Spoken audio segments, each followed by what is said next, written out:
Hello everyone, welcome back to Ajith movie motives YouTube channel. K ramp cinema అంతా ramp ఉంటుంది. ఎంటర్టైన్మెంట్తో పాటు క్లైమాక్స్లో మంచి మెసేజ్ ఉంటుంది. వన్ వర్డ్లో చెప్పాలంటే వైబ్ ఫిలిం అండి ఇది. ఇంకా ఏ మాత్రం లేట్ చేయకుండా నేనైతే మూవీలోకి వెళ్ళిపోతాను. అంతకంటే ముందు మీకేం చేయాలో తెలుసు కదండి, చిన్న లైక్ అండ్ స్మైల్తో వీడియోని స్టార్ట్ చేసేయండి. Thank you. మూవీ ఓపెన్ అవగానే ఇంజనీరింగ్ కాలేజ్లో వరప్రసాద్ అనే ప్రొఫెసర్ పేపర్స్ కరెక్షన్ చేస్తున్నాడు. సప్లిమెంటరీ ఎగ్జామ్స్ది ఎక్కువ మంది రాశారా అంటే ఒకే ఒకరు రాశారు, అది కూడా మూవీలో మన హీరో అయినటువంటి కుమార్. గురుదేవులకు ప్రణామాలు, నేను ఖచ్చితంగా పాస్ అవ్వాల్సిందే, ఇది నా రిక్వెస్ట్ అని రాస్తాడు. వీడేవిడండి మరీ పేపర్లో ఇలా రాశాడని ఆ పేపర్లో ఏముందో మొత్తం చదువుతాడు. కుమార్ వాళ్ళ నాన్న చాలా స్టేబుల్, చాలా డబ్బులు ఉంటాయి వీళ్ళ దగ్గర. కానీ కుమార్ మాత్రం చిల్లరగా పిచ్చిగా బిహేవ్ చేస్తుంటాడు. వాళ్ళ నాన్న ఎంతో ప్రేమగా కార్ గిఫ్ట్గా ఇస్తే ఆ కార్ని తీసుకెళ్లి గల్లీ రోడ్స్లో తిప్పి దాని వాల్యూ పోగొడుతున్నాడు. చీప్ బార్కి వెళ్ళి మందు తాగుతాడు. మొత్తం చిల్లరగా ఉంటాడు. ఇదంతా వాళ్ళ నాన్నకి నచ్చట్లేదు. వీడిని ఎలాగైనా మార్చాలి, వీడు ఏం చేస్తే మారుతాడు వీడు పంతులు గారని జ్యోతిష్యం చెప్పిన పంతులు గారితో డిస్కస్ చేస్తే, మీ వాడు గ్రహాల అనుసారం కేరళకి వెళ్ళి కొన్ని రోజులు ఉంటే మేబీ మారొచ్చు అని చెప్పడంతో సరే ఓకే ఇది కూడా చేద్దామని కేరళకు పంపించాలనుకుంటాడు నెక్స్ట్ స్టడీస్ కోసం. పేరుకే డబ్బున్నోడైనా కుమార్ చీప్గా గల్లీలో ఉన్న బార్కి వెళ్ళి అక్కడ ఫ్రెండ్స్తో కలిసి వైబ్ అవుతూ చిన్న గొడవలు చేసుకుంటూ బాగా ఎంజాయ్ చేస్తున్నాడు లైఫ్ని. కుమార్ వాళ్ళ నాన్న కేరళలో ఒక మంచి కాలేజ్కి నేను డొనేషన్ ఇచ్చాను, నువ్వు అక్కడికి వెళ్ళి చదవబోతున్నావు అని అంటే, నాన్న నేను ఇక్కడే ఉండి ఏం చదవట్లేదు, అక్కడికి వెళ్ళి చదవాలని అంటే, సరే నాదొక కండిషన్, ఎలాగైనా ఈసారి అన్ని ఎగ్జామ్స్లో పాస్ అయిపో, నిన్ను పంపించను ఇక్కడే ఉంచుతానంటే అన్ని సబ్జెక్టులు ఫెయిల్ అవుతాడు. అతనికి చదువు కూడా సరిగా రాదు. ఇంకో ఎగ్జామ్ రాయడానికే డిస్టర్బ్ అవుతూ నిద్రపోతూ ఉంటే ఎలాగైనా వాళ్ళ నాన్న ఇంకా లాభం లేదు, కేరళకు పంపించాలని పంతులు గారితో డిస్కషన్ చేసి కుమార్తో పాటు ఆ కాలేజీకి అతని ఫ్రెండ్ని కూడా వెళ్ళమంటాడు చదవడానికి. అతనికి కూడా ఫీజు కట్టారులే, మనం ఎక్కడికి వెళ్ళినా వైబ్ అవ్వాల్సిందని కుమార్ వాళ్ళ ఫ్రెండ్ కేరళకి వెళ్తారు కాలేజ్కి. కేరళలో కుమార్ వాళ్ళ మామ ఉంటాడు. మామకి కుమార్కి ఫుల్ వైబ్ ఉంటుంది అన్నమాట, ఫుల్ సింక్లో ఉంటారు. పేరుకే మామయ్య అయినప్పటికీ చాలా ఫ్రెండ్లీగా ఉంటాడు, మీరే అర్థం చేసుకోండి. ఇంకా అలా వెళ్ళంగానే యాజ్ యూజువల్ ఎక్కడున్నా కుమార్ కాబట్టి బార్లో చిన్న గొడవ పెట్టుకుంటాడు. స్టైల్గా వాళ్ళతో గొడవ పడి బాగా మందు తాగేస్తాడు. ఎంత తాగుతాడంటే అతను ఏం చేస్తున్నాడో కూడా అతనికే అర్థం కానంత వామింగ్ చేసుకుందామంటే కడుపు లోపల ఉన్నది బయటికి రావట్లేదు, తల తిరుగుతోంది. రోడ్డు మీద అలా పడిపోయినలాగా ఎవరైనా వచ్చి కాపాడితే బాగుండు అనే సిచ్యువేషన్ లో కొంతమంది చీర కట్టుకునే అమ్మాయిలు ప్రేయర్ చేస్తూ వెళ్తూ ఉంటారు, చేతిలో క్యాండిల్ పట్టుకుని. అందులో ఒక అమ్మాయి చీర సరిగ్గా కట్టుకోకపోవడంతో సరి చేయడానికి పక్కన వస్తే పక్కనే కుమార్ ఉంటాడు. కుమార్ని ఆ కండిషన్లో చూసి, ఎవరండి మీరు, అసలు మీకు ఏమైందని అంటే, మందు తాగిన మత్తులో ఉంటాడు కాబట్టి ఏం అర్థం కాదు కుమార్కి. ఆ అమ్మాయిని చూసి హెల్ప్ చేయమంటాడు, తాగడానికి నీళ్ళు అడుగుతాడు. ఊపిరాడట్లేదు అని అంటూ ఉంటే ఎలాగైనా కుమార్ని కాపాడాలని ఆ అమ్మాయి కుమార్ నోట్లో నోరు పెట్టి ఊపిరిస్తుంది. ఆ తర్వాత కుమార్ని తీసుకెళ్లి హాస్పిటల్లో జాయిన్ చేస్తుంది. కుమార్ హాస్పిటల్లో జాయిన్ చేసిన తర్వాత నార్మల్గా అయిన తర్వాత ఆ అమ్మాయిని చూసి ఇంప్రెస్ అయ్యి తనతో ప్రేమలో పడతాడు. తన వల్లే నేను ఈరోజు బ్రతుకున్నాను, నన్ను కాపాడిన దేవత అని. ఆ అమ్మాయి పేరు మెర్సీ. తినే మన మూవీలో హీరోయిన్. మెర్సీకి అమ్మ నాన్న ఉండరు, చిన్నప్పుడే చనిపోతారు. పెదనాన్న పెంపకంలో పెరుగుతూ ఉంటుంది. పెదనాన్న పేరు డానియల్, మీరు స్క్రీన్ మీద చూస్తున్నారు కదా ఇతనే. మెర్సీ కూడా కుమార్ కాలేజ్లోనే చదువుతుంది. ఇద్దరు సేమ్ క్లాస్ రూమ్లో ప్రొఫెసర్ ఏం చెప్తున్నారో ఏం అర్థం కాకుండా తల పట్టుకొని చూస్తూ ఉంటే వీళ్ళందరూ వింటున్నట్టు నటిస్తున్నారా లేదా నిజంగానే వింటున్నారా అని అలా ముందు చూస్తే మెర్సీ కనిపిస్తుంది. మీరేంటండి ఇక్కడ, ఏమైంది, నిన్న రాత్రి ఎందుకని అంతలా తాగేశారు, ఇంకెప్పుడు అలా తాకండి, ఆరోగ్యానికి మంచిది కాదని చెప్తుంటే ప్రొఫెసర్ విని మెర్సీని అక్కడ నుంచి పంపించేస్తాడు. ఏమ్మా బయటికి వెళ్ళు, get out of my class అనగానే ఆ అమ్మాయి వెళ్ళిపోతుంది. ఆ అమ్మాయి వెనకాలే కుమార్ వెళ్తాడు. నన్నేం బయటికి పంపించలేదు, నేనే నీ కోసం వచ్చేసా, నా పేరు కుమార్ అభవరం, నేను ఇస్తున్నా నీకో వరం, నువ్వు ఒప్పుకుంటే నీతో లైఫ్ లాంగ్ కలిసి ఉండాలనుకుంటున్నాను, నీకు కూడా నేను నచ్చితే ఒక ముద్దు పెట్టవా, నీకు ఎంత కావాలంటే అంత టైం తీసుకొని తనతో చెప్తాడు. మెర్సీ దగ్గర తన ఫ్రెండ్, ఏంటే ఎవడాడు, ఏం మాట్లాడావని అంటే, నాతో లైఫ్ లాంగ్ ఉంటాడంట, నాకు ప్రపోజ్ చేశాడు అని చెప్తుంది. నీతోనా లైఫ్ లాంగా, నిన్ను భరించాలంటే వాడికి థిక్ అయినా ఉండాలి లేదా పిచ్ అయినా ఉండాలి అని చెప్తుంది. అప్పటి నుంచి కుమార్ మెర్సీ వెనకాల పడతాడు. మెర్సీ కూడా కుమార్కి ఇంప్రెస్ అవుతుంది, కానీ ఇష్టం ఉన్నట్టు బయటికి చెప్పదు. ఒకరోజు ఒక రెస్టారెంట్లో కాఫీ ఒక 10 minutes లేట్ అయిందని చెప్పి కాఫీ తీసి పగలగొట్టేస్తుంది. చూసావరా నా మెర్సీకి ఎంత టైం సెన్స్ ఉందో, 10 నిమిషాలు లేట్ అయిందని కాఫీనే తాగాలనుకోవట్లేదు, మేమిద్దరం కానీ ఒకటవుతే చాలా బాగుంటుంది, నాకు లేనిదే టైం సెన్స్, నాకిద్దరికి భలే సింక్ కుదురుతోందిరా అని చెప్తుంటే నాకెందుకో ఆ అమ్మాయిని చూస్తుంటే ఏదో తేడాగా ఉంది మావా, కొంచెం ఆలోచించుకోనంటే నీలాంటి వాళ్ళు అలాగే ఉంటారు, పక్క నుండి కుళ్ళు కొంచేస్తారు, నువ్వు చూడరా ముందు ముందు ఏం జరుగుతుందో అని ఫుల్ వైబ్లో ఉంటాడు. ఏదైతే అది అవ్వని, తనని నేను ప్రేమిస్తున్నానని. ఎగ్జామ్స్ వస్తాయి, మెర్సీ వెనకాలే ఏం రాయాలో తెలియకుండా తల పట్టుకొని మొత్తం అందరూ చదువు బిడ్డలో ఉన్నారు, మెర్సీ కొంచెం చూపించవా అని అంటే, ఇంకోసారి నా వెంట పడను, లవ్ చేస్తున్నాను, వరం ఇచ్చానని నన్ను టార్చర్ చేయడం మాని అప్పుడు చూపిస్తా అని చెప్తే సర్లే చూపించని ఒప్పుకొని మెర్సీ దగ్గర చూసి ఆన్సర్స్ అన్నీ రాసేస్తాడు. ఎగ్జామ్స్ అంతా అయిన తర్వాత మెర్సీ దగ్గరికి వచ్చి, మెర్సీ నిజంగానే నేను ఈసారి పాస్ అవుతాను కదా, ఎక్కడో ఒక చిన్న హోప్ ఉంది ఈసారి నేను పాస్ అవుతాను అంటే, మెర్సీ పక్కన ఉన్న తన ఫ్రెండ్, మెర్సీ గురించి నీకు తెలుసా, మెర్సీ టాపర్ తెలుసా, మెర్సీ రాసిన దాంట్లో నువ్వు 50% రాసింటే కూడా కనీసం టాప్ 10లో అయినా నువ్వు ఉంటావు, ఆ ర్యాంక్ వచ్చింటుంది నీకొని ఫుల్ ఎక్స్పెక్టేషన్స్ బిల్డ్ చేస్తే తీరా రిజల్ట్ వచ్చిన తర్వాత తెలిస్తే ఇద్దరు ఫెయిల్ అయిపోయి ఉంటారు. కాలేజ్ హెచ్ఓడి వీళ్ళని పిలిపించి, ఏంట్రా రే చూసి రాస్తే కొంచెమైనా నమ్మశక్యంగా రాయాలి, నువ్వేంట్రా కొట్టివేతలు కూడా లైన్ ఇంటూ మార్క్ వేసిన దాన్ని కూడా యాజ్ ఇట్ ఈస్ అలాగే దించేసావని అంటే, సార్ అదేదో న్యూ ఫార్ములా అనుకున్నాను సార్, ఏంటి మెర్సీ ఇది, నువ్వైనా కరెక్ట్గా రాయొచ్చు కదా అని చెప్తాడు. నువ్వైనా ఆడపిల్ల కదమ్మా, ఎందుకమ్మా ఇలా చేసావని అంటే, సార్ నా వెంట పడుతున్నాడు, నన్ను ప్రేమిస్తా అని చెప్పి వరాలేదో ఇస్తున్నాడు, అందుకనే వెంట పడినని చెప్పడంతో ఇలా చూపించాను, నాకు ఇంకా ఈ టార్చర్ ఉండదు అని చెప్తుంది. వెంటనే హెచ్ఓడి కుమార్ వాళ్ళ నాన్నని పిలిపించడంతో కుమార్ వాళ్ళ నాన్న సిచ్యువేషన్ అంతా అర్థం చేసుకుని, కుమార్ గురించి ఎలాగో అతనికి తెలుసు కాబట్టి ఈసారికి మా వాడిని క్షమించి వదిలేయండి అని, ఏంట్రా మీ హెచ్ఓడి నీ వల్ల చాలా సఫర్ అవుతున్నాడని అంటే, అవును నాన్న ఆ అమ్మాయిని చూసావా, నేను అమ్మాయిని ప్రేమిస్తున్నానని చెప్పగానే, సర్లే నువ్వు ఆ అమ్మాయిని ప్రేమించడం కాదు, ఆ అమ్మాయి కూడా నిన్ను ప్రేమిస్తుంటే అప్పుడు చెప్పు, హ్యాపీగా ఫీల్ అవుతా, నిన్ను ఒక అమ్మాయి ప్రేమిస్తుందా అని నవ్వుకుంటూ వెళ్ళిపోతాడు. ఓణం ఫెస్టివల్ వస్తుంది, కుమార్ మెర్సీ వీళ్ళందరూ కలిసి హ్యాపీగా సెలబ్రేట్ చేసుకుంటారు. ఆ టైంలోనే మెర్సీని కాలేజీలో కొంతమంది స్టూడెంట్స్ ఏడిపిస్తారు నడుంగిల్లే. ఈ విషయం కుమార్కి తెలియడంతో నేరుగా మెర్సీ దగ్గరికి వచ్చి, ఏంటి మెర్సీ ఇది ఏడుస్తూ ఉంటే ఎలా, నువ్వు నాతో రా వాళ్ళ దగ్గరికి వెళ్తామని నేరుగా వాళ్ళ దగ్గర తీసుకెళ్ళి, మీరు చేసిన దానికి క్షమాపణ చెప్పానంటే, క్షమాపణ మాకు చెప్పడం రాదు అని అంటే, ఏం పర్లేదు పాన్ ఇండియా లాంగ్వేజ్లో ఏ లాంగ్వేజ్ అయినా చెప్పండి చాలు అని అంటే, అక్కడ ఉన్న వాళ్ళందరూ కుమార్ని బాగా కొడతారు. బాగా కొట్టిన తర్వాత, రే నీకు ఈ బిల్డప్ అవసరమా, నీ చుట్టుపక్కల ఉన్న వాళ్ళందరూ చెప్తూనే ఉన్నారు అతి చేయొద్దు అని, మనం వింటామా, అదే చేద్దామని బాగా మందు తాగి ఈసారి ఫుల్ ఫైర్తో మెర్సీని తీసుకెళ్ళి వాళ్ళందరినీ కొట్టి సారీ చెప్పిస్తాడు. మెర్సీ ఇంప్రెస్ అయిపోతుంది, నా కోసం ఇలా ఎవరు ఎప్పుడు చేయలేదు, నాతో లైఫ్ లాంగ్ ఉంటానని ప్రామిస్ చేశాడు, ఇదే నాకు కావాల్సిందని మెర్సీ వాళ్ళ ఫ్రెండ్తో కుమార్ని యాక్సెప్ట్ చేసినట్టు చెప్తుంది. వెంటనే ఈ విషయం కుమార్ వాళ్ళ నాన్నతో, నాన్నారండి మీరేమన్నారు, ఆ అమ్మాయి నన్ను ప్రేమిస్తుందని చెప్పారు కదా, ఆ అమ్మాయి నన్ను ప్రేమిస్తుంది, పెళ్ళికి కూడా వెళ్ళి అడగమంది వాళ్ళ ఇంట్లో, వచ్చాయి పెదనాన్న దగ్గర అడుగుతూలే అని కుమార్ వాళ్ళ నాన్న వాళ్ళ మావయ్య అందరూ కలిసి డానియల్ దగ్గరికి వెళ్ళి పిల్లని అడుగుతారు. సార్ ఇప్పుడు మా అమ్మాయిని మీ పిల్లాడికి ఇచ్చి పెళ్లి చేయడంలో మాకు ఎలాంటి ప్రాబ్లం లేదు, కానీ మా అమ్మాయికి కొంచెం అంటూ ఉంటే అలా డానియల్ వైఫ్ పక్కన పిలిచి, ఏమండి మన అమ్మాయికి ఎన్ని పెళ్లి చూపులు జరిగింటుంది, అన్నీ క్యాన్సిల్ అయిపోయింది, ఎలాగైనా ఈ విషయాన్ని దాచండి, మెర్సీకి ప్రాబ్లం ఉందని వాళ్ళతో చెప్పొద్దు, 100 అబద్ధాలైనా చెప్పి ఒక పెళ్లి చేయడంలో తప్పే లేదని పెద్దలు చెప్పారు అని అంటే, సర్లే అదే చేద్దామని డానియల్ వీళ్ళ దగ్గరికి వచ్చి మెర్సీకి ఒక ప్రాబ్లం ఉందని చెప్పకుండానే పెళ్ళికి ఓకే చెప్తాడు.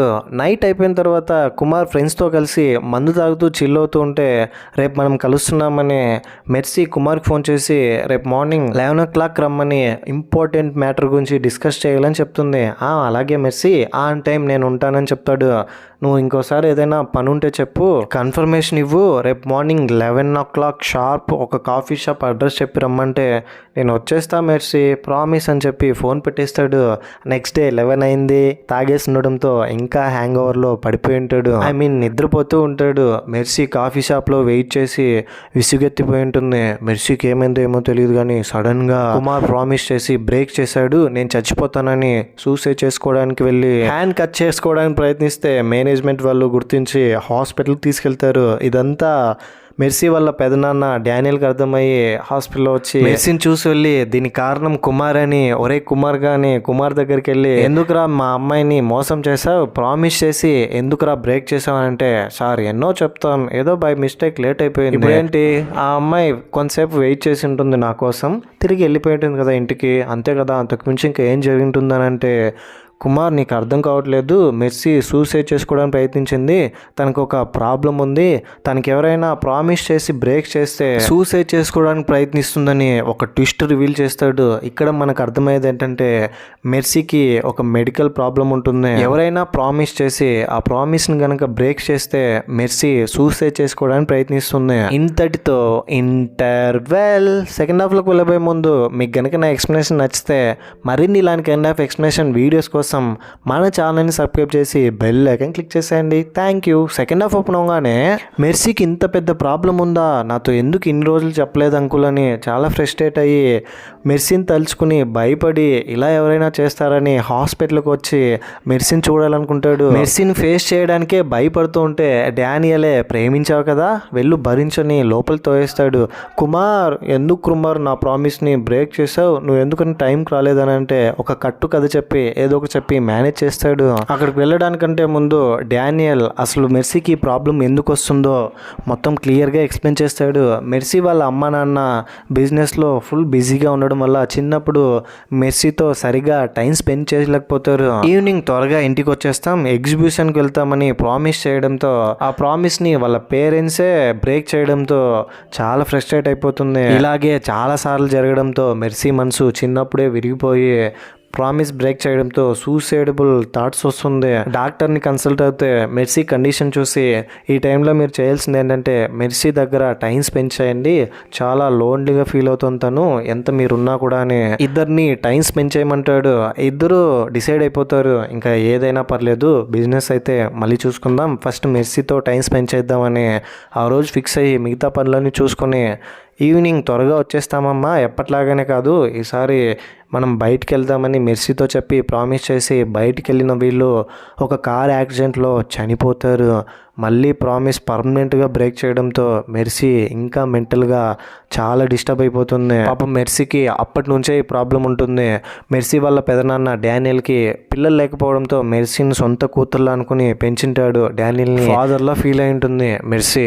ఎప్పటికప్పుడు ప్రామిస్ బ్రేక్ చేయకుండా మెర్సీని చాలా జాగ్రత్తగా పెంచుంటారు. ఇప్పుడు మెర్సీ కుమార్ దగ్గర, కుమార్ మనం ఇప్పటి వరకు ఐ లవ్ యూ చెప్పుకోలేదు, ఐ లవ్ యూ కుమార్ అని అంటే ఇప్పుడు దీనికి ఐ లవ్ యూ చెప్తే నా లైఫ్ ఏమైపోతుందో అని ఫుల్ ఫ్రస్ట్రేటెడ్గా బయటకు వస్తాడు. మందు తాగిన తర్వాత ఫుల్ ధైర్యం తెచ్చుకొని మెర్సీ దగ్గరికి వెళ్ళి మనం ఇద్దరం ప్రేమించుకున్నావు వాస్తవమే, కానీ ఇప్పుడు మన ఇద్దరికి సెట్ అవ్వదు, బ్రేకప్ అని చెప్పగానే ఏంటి కుమార్ నాకు బ్రేకప్ చెప్తున్నావా, నాతో లైఫ్ లాంగ్ ఉంటానని ప్రామిస్ చేసావు కదా, ప్రామిస్ని బ్రేక్ చేసావని కత్తి తీసుకొని మెర్సీ కుమార్ కళ్ళ ముందే హ్యాండ్ కట్ చేసుకుంటుంది, బ్లడ్ వస్తూ ఉంటుంది. ఎలాగైనా దాన్ని ఆపాలని Kumar I love you two చెప్పి మెర్సీని కిస్ చేస్తాడు. నేను నిన్ను ప్రేమిస్తున్నాను, నన్ను నమ్ము మెర్సీ అని. అప్పటి నుంచి మెర్సీ దగ్గర చాలా ప్రాబ్లమ్స్ ఫేస్ చేస్తాడు.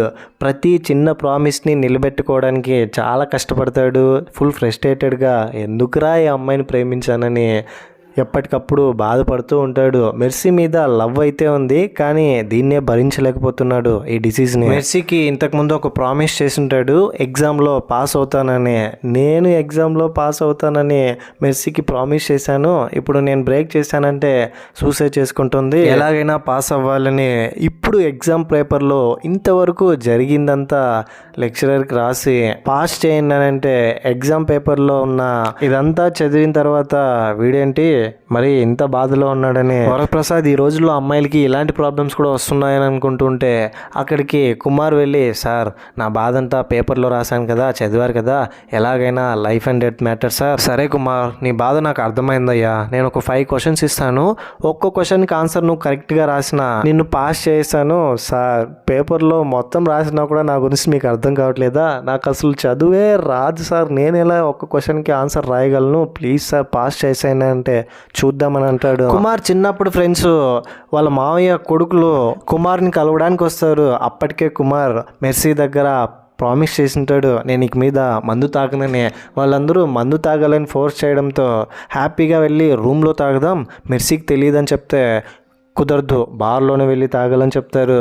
దాంతో ఒక ప్లేస్లో వెళ్ళి బీచ్ ఒడ్డున కూర్చుని మందు తాగుతూ ఉంటే మెర్సీ కాల్ చేస్తుంది. నేను బయట ఉన్నానని డ్రైవింగ్ చేస్తూ వీడియో కాల్లో మాట్లాడుతూ చెప్తాడు. రే ఎవర్రా అమ్మాయి ఇంతలా మేనేజ్ చేస్తున్నావు, కారు నడుపుతూ అని అంటే అదంతా నీకు వేరే కథలే, మళ్ళీ చెప్తానని. సర్లే నేను వెళ్ళి బియర్ తీసుకొస్తానని కొంచెం ముందుకెళ్ళిన తర్వాత మళ్ళీ మెర్సీ వీడియో కాల్ చేస్తుంది.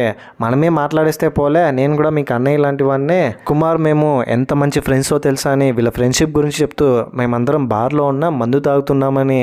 కుమార్ బీర్ బాటిల్ మూత ఎంత స్టైల్గా ఓపెన్ చేస్తాడో తెలుసా, తెలిస్తే షేక్ అయిపోతావు, ఒకసారి చూడని. కుమార్ మందు తాగుతున్న విజువల్ చూపిస్తే ప్రామిస్ చేసి బ్రేక్ చేశాడని మెర్సీ కోపం వచ్చి ఫోన్ కట్ చేసి సూసైడ్ చేసుకోవడానికి ప్రయత్నిస్తూ ఉంటుంది. కుమార్కి విషయం అర్థమయ్యి రే కొంప ముంచావు కదరా, ఇప్పుడు మెర్సీని ఎవరు కాపాడుతారని వెంటనే వాళ్ళ పెదనాన్న డానియల్ ఫోన్ చేసి అంకుల్ పైకి వెళ్ళండి అంకుల్ అర్జెంటుగా, మీ అమ్మాయి మళ్ళీ సూసైడ్ చేసుకోవడానికి ప్రయత్నించింది, వెళ్ళండి అంకుల్ అని అంటాడు. మళ్ళీ మెర్సీనే తనకు ఫోన్ చేసి తాగొద్దంటే ఎందుకు తాగావు, నేను వస్తున్నా కానీ పబ్ దగ్గరకు వచ్చి పైనుంచి కిందకి దూకేయడానికి ప్రయత్నిస్తుంటే కుమార్ ఫ్రెండ్సే ఎలాగోలాగా మెర్సీని కాపాడుతారు. కుమార్ వాళ్ళ ఫ్రెండ్ ఒకడు ఉంటాడు కదా, అతను వాళ్ళ మావయ్య కొడుకే. వాళ్ళ మావయ్య అతను చూసి ఏంట్రా రే నిన్ను కనకుండా ఉండాల్సిందిరా, ఇప్పుడు హ్యాపీగా ఉండేవాడిని అని చెప్తాడు. యాక్చువల్గా కుమార్ వాళ్ళ మావయ్యకి ఒక ఫ్లాష్ బ్యాక్ ఉంటుంది. ఫ్లాష్ బ్యాక్లో కుమార్ వాళ్ళ మావయ్య ఒక అమ్మాయిని ప్రేమించుంటాడు. నడుము టచ్ చేయడంతో మగధీరాలో కరెంట్ షాక్ లాగా బ్యాక్గ్రౌండ్లో ఆర్ఆర్లో ఒక సాంగ్ వచ్చి ఫీలింగ్స్ వచ్చింటాయి. అలా అనుకునే వాళ్ళ మదర్ని పెళ్లి చేసుకుని మోసపోయి ఉంటాడు. ఇప్పుడు ఇంకొక ఆంటీని టచ్ చేయడంతో ఆ ఫీలింగ్ రావడంతో ఆంటీ ఎవరని అంటే ఆంటీ భర్త అక్కడే ఉంటాడు. ఏమండి తనకి పెళ్ళైంది అనుకుంటున్నారా అని అంటే అవును అయింది, తన భర్తని నేనే అనగానే అనవసరంగా మిస్ అయిపోయానని తెగ గిల్ట్గా ఫీల్ అవుతాడు. దాంతో కుమార్ వాళ్ళ మావయ్య దగ్గర మావ నేను మెర్సీకి బ్రేకప్ చెప్పాలనుకుంటున్నానంటే మెర్సీకి ఏమైందిరా, సీత లాంటి అమ్మాయి బంగారం రతను అని అంటే తన గురించి నీకు పూర్తిగా తెలీదు, ఇప్పుడు వెళ్ళి 10 నిమిషాల్లో నిన్ను బయటికి తీసుకెళ్తానమ్మా కాఫీకి అని చెప్పు, 10 నిమిషాల తర్వాత వెళ్ళి లేదమ్మా నాకు పని ఉందని చెప్పు, ముఖ్యంగా ప్రామిస్ చేయడం మాత్రం మర్చిపోకనంటే యాజ్ ఇట్ ఈస్ కుమార్ చెప్పినట్టుగానే వాళ్ళ మావ చేస్తాడు. ప్రామిస్ బ్రేక్ చేయడంతో వాళ్ళ మావి కళ్ళ ముందే హ్యాండ్ కట్ చేసుకుంటుంది. ఏంటమ్మా ఇది ఇలా చేస్తున్నావు, ఈ మాత్రం దానికి ఇలా సూసైడ్ చేసుకుంటారా అంటే వెంటనే వచ్చి కుమార్ అమ్మాయిని మళ్ళీ కాపాడుతాడు. ఏంట్రా అమ్మాయి ఇలా ఉంది ఇప్పుడే బ్రేకప్ చెప్పానంటే మెర్సీని ట్రీట్ చేస్తున్న డాక్టర్ అక్కడికి వచ్చి కుమార్ దగ్గర మెర్సీ చాలా మంచి అమ్మాయి కుమార్, తనకున్న ప్రాబ్లం ఫేస్ చేయడం కష్టమే కానీ మనం ఏం చేయలేం, మెర్సీ చాలా మంచి అమ్మాయి మిస్ చేసుకోకు అని అంటే కుమార్ వాళ్ళ మామ వద్దలుడని అంటుంటే మీరు నా భార్యను చూసినప్పుడు లేదా మీరు చేస్తుంది కరెక్టేనా, మీలాంటి వాళ్ళకి సిగ్గుండాలి, లవ్ గురించి మాట్లాడాలని అతను బాగా హర్ట్ చేస్తాడు. దెబ్బకి కుమార్ వాళ్ళ మావయ్య రిలీజ్ అవుతాడు. నిజమే కదా, వేరే వాళ్ళ భార్యను అలా చూడడం తప్పే కదా అని. కుమార్ మెర్సీ దగ్గరికి వెళ్ళి ఒక నిర్ణయం తీసుకుంటాడు. చూడు మెర్సీ, నా కోసం ఇప్పుడు నువ్వు ఒక ప్రామిస్ చేయి, ఎగ్జామ్లో నేను పాస్ అయినా ఫెయిల్ అయినా నువ్వు నాతోనే ఉండాలని ప్రామిస్ చేయంటే సర్లే ఉండడానికి ట్రై చేస్తా అని అంటుంది. తర్వాత నెక్స్ట్ డే రిజల్ట్ వస్తుంది. కుమార్ ఫెయిల్ అయ్యానని మెర్సీ దగ్గరికి వెళ్ళి చెప్తే మెర్సీ నువ్వు నా ప్రామిస్ని బ్రోక్ చేసావు, నేను చనిపోతాను అని అంటుంటే లేదు మెర్సీ నేను పాస్ అయ్యానని రిజల్ట్ని చూపిస్తాడు. లెక్చరర్ వరప్రసాద్ కుమార్ని అర్థం చేసుకుని ఏం రాకపోయినా పాస్ చేసేస్తుంటాడు. తన సిచ్యువేషన్ని ఎలాగైనా మెర్సీని సూసైడ్ చేయకుండా ఆపాలని. ఇంకేం చేయాలో అర్థం కాకుండా కుమార్ వెళ్ళి బాగా తాగి మెర్సీ వాళ్ళ పెదనాన్న దగ్గర దాన్ని భరించడం నా వల్ల కాదు, దానికి పిచ్చి పట్టింది, నేను అసలు దాని దగ్గర ఉండలేనని అంటుంటే డానియల్కి కుమార్ మీద కోపం వస్తుంది. నీ వల్ల నా కూతురికి ఏమైనా జరిగిందంటే నీ ప్రాణాలు కూడా లెక్క చేయకుండా తీసేస్తానడంతో కుమార్ కోపం వచ్చి డానియల్ మీద గట్టిగా అరిచేస్తాడు.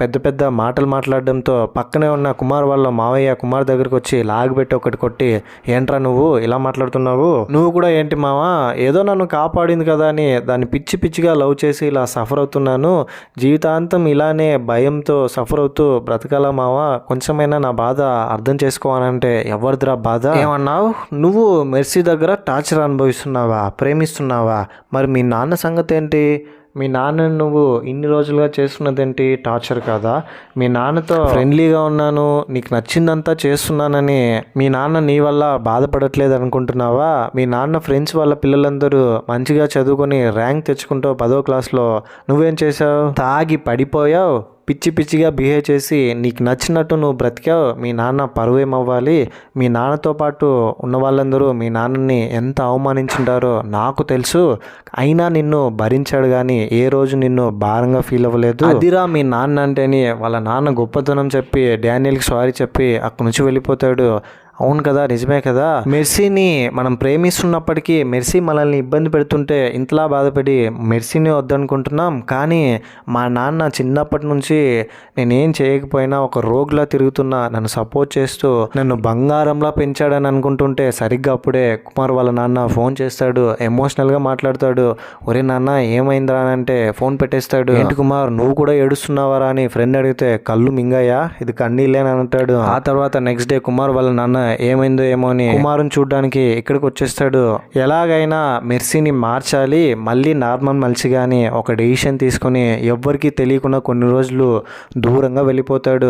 దీంతో మెర్సీ కుమార్ ఎక్కడికి వెళ్ళిపోయాడు, నా ప్రామిస్ని బ్రేక్ చేశాడు, లైఫ్ లాంగ్ నాతో ఉన్నాడని సూసైడ్ చేసుకోవడానికి ప్రయత్నిస్తే కుమార్కి ఏమైందో అని కుమార్ గురించి థింక్ చేస్తుంది. అలాగే చాలాసార్లు సూసైడ్ చేసుకోవాలని అనుకున్నా కూడా కుమార్ గుర్తొచ్చి పాపం నిజంగానే వాడు నన్ను వద్దనుకుని వెళ్ళాడా లేదా ఇంకేమైనా వాడికి జరిగిందని భయపడుతూ ఎప్పటికప్పుడు సూసైడ్ చేసుకోకుండా ఆపుకునేది. అలాగే కొద్ది రోజులు గడిచిన తర్వాత మెర్సీ వాళ్ళ పెదనాన్న డానియల్ కుమార్ ఉన్న ప్లేస్ తీసుకెళ్ళి అతనితో మాట్లాడిస్తాడు. కుమార్ మెర్సీతో, చూడు మెర్సీ, ఇన్ని రోజులు నేను కనిపించలేకపోయేసరికి నువ్వు సూసైడ్ చేసుకోవాలనుకున్నా కూడా చివరి క్షణంలో నేను గుర్తొచ్చి నువ్వు ఆగిపోయావు, నేను కనిపించలేదని నువ్వు ఎంత కంగారు పడ్డావు, ప్రతి క్షణం ఎంత భయంతో బ్రతికావు, అలాగే కదా నువ్వేమైనా చేసుకుంటావేమో అని మేము కూడా ఇన్ని రోజులు బ్రతుకుతూనే ఉన్నాం. ఇప్పటికైనా అర్థం చేసుకో, కొంచెం మారడానికి ట్రై చేయి, ప్రామిస్ని ఎవరు బ్రేక్ చేసినా ఏం చేసుకోకని చెప్పి నేను మిస్ అయ్యా అని నువ్వు ఎలా బాధపడుతున్నావో అలాగే నీకేమైనా అవుతుందా, నువ్వు ఎప్పుడు సూసైడ్ చేసుకొని చనిపోతావేమో అని మేమందరం నరకం అనుభవిస్తున్నాం, మీ పెదనాన్న వాళ్ళందరూ ఇప్పటికైనా అర్థమైందా ప్రేమించే వాళ్ళ బాధ అని తనకి అర్థమయ్యేటట్టు క్లీన్గా ఎక్స్ప్లెయిన్ చేస్తాడు లాజికల్గా. దాంతో కుమార్ని అర్థం చేసుకుని మెర్సీ గట్టిగా చేసుకుంటుంది, మెల్లగా మారడానికి ట్రై చేస్తుంది. కుమార్ ప్రామిస్ని బ్రేక్ చేసి మందు తాగాలన్నా కూడా పర్మిషన్ ఇస్తుంది, బయటికి వెళ్ళడానికి కూడా ఒప్పుకుంటుంది. డాక్టర్లు, పెదనాన్న వీళ్ళందరూ ఎంత ట్రై చేసినా తనకున్న ప్రాబ్లంని నయం చేయలేకపోయారు. కుమార్ ప్రేమతో ఇంతకీ ఐడియా కుమార్కి ఎవరు ఇచ్చింటారంటే ChatGPTని అడిగింటాడు కుమార్. నా గర్ల్ ఫ్రెండ్కి ఇలాంటి ఒక ప్రాబ్లం ఉంది, నేనేం చేయాలనంటే మూసుకొని కొన్ని రోజులు తనకు కనబడకుండా మింగే అన్నీ సెట్ అయిపోతుంది అని చెప్పింటుంది. కుమార్ వాళ్ళ మావయ్య కూడా తన భార్య ప్రేమను అర్థం చేసుకుని కలిసి ఉంటాడు. కుమార్ వాళ్ళ నాన్న ప్రేమను అర్థం చేసుకుని అప్పటి నుంచి కొంచెం రెస్పాన్సిబుల్గా బ్రతుకుతాడు. ఇంతటితో మూవీ కూడా ఎండ్ అయిపోతుంది. Happy ending. ఈ మూవీపై మీ ఒపీనియన్ ఏంటి, నా ఎక్స్ప్లెనేషన్ మీకు ఎలా అనిపించింది అనే దాన్ని ఏదో ఒకటి కింద కమెంట్ బాక్స్లో తప్పకుండా నాతో షేర్ చేసుకోండి. అండ్ ఇలాంటి మరిన్ని మూవీస్ అండ్ ఎక్స్ప్లెనేషన్ వీడియోస్ కోసం మన ఛానల్ని సబ్స్క్రైబ్ చేసి బెల్ ఐకాన్ క్లిక్ చేసేయండి. ఇంకో ఇలాంటి ఇంట్రెస్టింగ్ వీడియోతో మీ ముందుంటాను. అంతవరకు సేఫ్గా ఉండండి, నవ్వుతూ ఉండండి, నవ్విస్తూ ఉండండి. Thank you. జై హింద్.